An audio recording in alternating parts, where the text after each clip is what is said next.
Bom dia, missionário. Bom dia, boa tarde, boa noite, boa madrugada, boa vida para nós. Eu vim aqui rapidinho, entendeu? Que eu sei que assim os afazeres é muito, mas a gente tem que parar um pouco, entendeu? Para assim escutar um pouquinho a palavra, entendeu? Porque o pessoal só quer ser religioso, né? Muito ritual, muita coisa.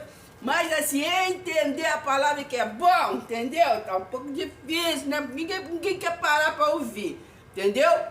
Aí quando a gente chega assim pra falar e o pessoal presta muita atenção na mensageira, esquece de prestar atenção na mensagem, entendeu?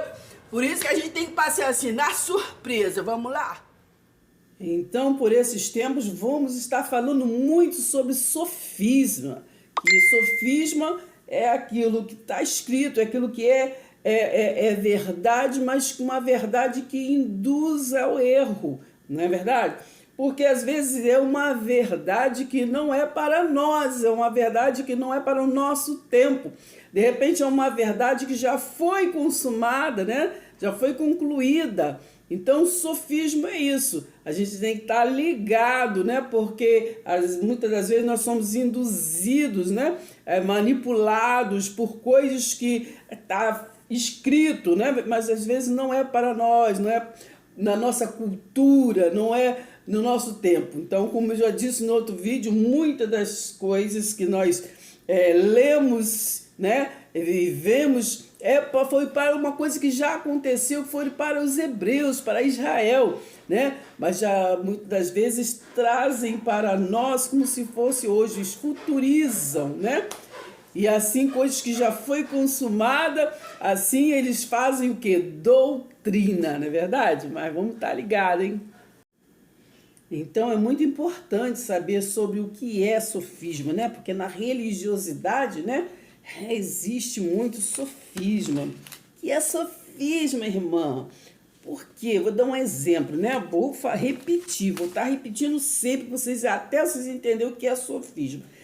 Sofisma é um argumento que parece correto, né? Mas induz o quê? Ao erro, porque o quê? É uma mentira maquiada de verdade, né? Vou dar um exemplo claro, né? Que é Mateus 24, né? Durante algum tempo eu sempre assim ouvia, né? Pessoas maquiavam esta passagem de Mateus 24 falando de final do mundo, falando final dos tempos, não é verdade? Então é uma verdade, mas é uma verdade que induz ao erro, porque não é final dos tempos de mundo, mas está falando em Mateus 24 do final do tempo da lei, né? Do tempo daquela aliança da lei, do qual Jesus de Nazaré cumpriu, né? Está lá em Mateus 5, 17, 18. E final dos tempos, o quê? Ele profetizou, Mateus 24, é a profecia de Jesus, né? Concluindo Isaías 61. Ali no versículo 2, que ele disse que viria também, né? Leia lá 61. Porque o Espírito de Deus está sobre mim para libertar os cativos e o dia da vingança do Senhor. Então, Mateus 24, ali o Jesus de Nazaré, quando ele veio, ele estava ali profetizando, né, sobre o final do tempo, sim, daqueles tempos, tempo do templo de pedra, né, templo de Jerusalém, né, daquele tempo, daquele período, né, daquela lei, tudo aquilo que eles viviam, né, pelo sacerdócio levítico, né? Então ali em Mateus 11, 13 vem dizendo o fim da lei, né? O fim da lei, né? E os profetas, né? Que até João, né? Findou ali, Romanos 10, 4, o fim da lei é Cristo. Então ali em Jesus de Nazaré ele profetizou, tanto é que no início de Mateus 24 é o quê? Exatamente que eles estão ali no templo de Jerusalém e eles mostram para Jesus, né?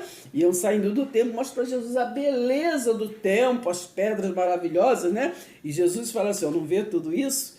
não vai ficar pedra sobre pedra que não seja derrubada. Quem estava falando do final, né, do templo de pedra mesmo, mas durante muito tempo, né, ali então era um sofisma, liam ali a verdade, mas induzia nós pensarmos que está, Mateus 24 está falando do final do mundo, e não era, né? Aí então, para concluir, né, foi escrito, né, lá em Mateus 24, ali no versículo 33, 34, 35, por ali está falando que, né, não passaria daquela geração que tudo aquilo ia acontecer, né, tudo aquilo iria acontecer. A destruição do templo, naquela geração iria acontecer a destruição do templo, né, e o fim, né, daquele pacto da lei, verdade? E ali está, e em Cristo entrou o quê? A graça. O fim da lei foi Cristo. Então, em Cristo Jesus, né, como Jesus depois na ressurreição, ali, né, se concluiu ali até o ano 70, que ali se cumpriu o dia da vingança do Senhor, que está em Isaías 61:2, né, que ali se cumpriu, né, o juízo, né, do Filho do Homem, né, é justiça, não foi o Filho do Homem, né, esses ali que veio para o que concluir. Então, na cruz ele diz, está consumado, mas se findou, foi a conclusão, essa passagem, né, de Jesus de Nazaré para Jesus Cristo, essa passagem ali, né, do ministério do Filho do Homem, né, verdade? Para o quê? Para o reino de Deus, né? Para o ser estabelecido o reino de Deus, que é espiritual, né? Lembra que Jesus falou assim, ó, é preciso que eu vá para que o Consolador venha, né? Onde tiver 2 ou 3 mais ali, meu nome estarei. Porque seria a partir dali em espírito, né? Então, Deus é espírito. Então, assim, se concluiu, né? No ano 70 DC, então se concluiu a justiça. Na justiça, como se concluiu? Na derrubada do templo. Porque o Filho do Homem, né? Que era Tito, filho de Vespasiano, ali, do Império Romano. Então, ali naquela profecia, né, que falou assim, ó, quando ouvir os rumores de guerra, né, ouvir isso, aquilo, né, tem uma passagem na Bíblia que fala assim, ó, se tiver 2 ali no campo, não sei o que, entendeu? Um vai ser tirado, o outro vai ficar, porque assim, e fala assim, ó, vocês corram, né, corram, ai das que estiverem grávidas, porque as grávidas não iam poder correr, não é verdade? Então, ai das que elas estiverem amamentando, então é tudo aquelas coisas que vem assim falado ali na profecia, né? Porque estava se falando daquela destruição que veio a partir do Império Romano, que ali entrou ali, né?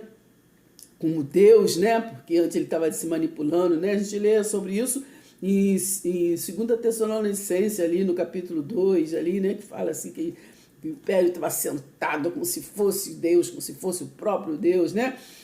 E ali, então, cumpriu-se a profecia, né? Ele derrubou porque cumpriu-se a profecia. Assim como da mesma forma que Jesus, ele morreu na cruz, não foi o homem que quis, é uma profecia que já estava o quê? Já estava o quê? Designado a isso. Assim como também não somos nós que aceitamos, né? Aceitamos essa fé salvítica dentro da gente, né? João 15:16, não foste vós que me escolhestes, né? A mim, eu que escolhi vocês, né? E escolhi para que vocês vão ter frutos, e o fruto de vocês permaneça, que é a mudança de caráter, não é verdade? Ter ali o fruto do Espírito, que é Gálatas 5:22, né? Assim, ter temperança, domínio próprio, amor de verdade, né? Enfim, leia lá e vamos estar compartilhando, né, esta verdade que é verdade, como da videira verdadeira, né? Como diz ali em João 15, eu sou a videira verdadeira. Porque há muito sofismo, né? Então nós falamos sobre isso e vamos continuar falando essa semana, até esgotar o assunto, até esgotar muitas coisas que nós vamos estar mostrando. Então, primeiro, nós estamos falando aqui, ó, Mateus 24. Durante muito tempo, né, vocês leram Mateus 24 como se fosse final de mundo. Mas não, ele está falando do final do Templo de Jerusalém, né? Ali estava falando ali a profecia ali. Então, foi o princípio das dores, né? Os princípios das dores, mas não é de 2 anos. Aquele reino estava próximo, naquele 2000 anos atrás, estava próximo. O que é uma coisa próxima, né? Então foi no ano 70 desse que tudo se concluiu, tá bom? Vou ficar ligado, vamos continuar nesse assunto. Se inscreva, deixe o seu like. Se inscreva, deixe o seu like.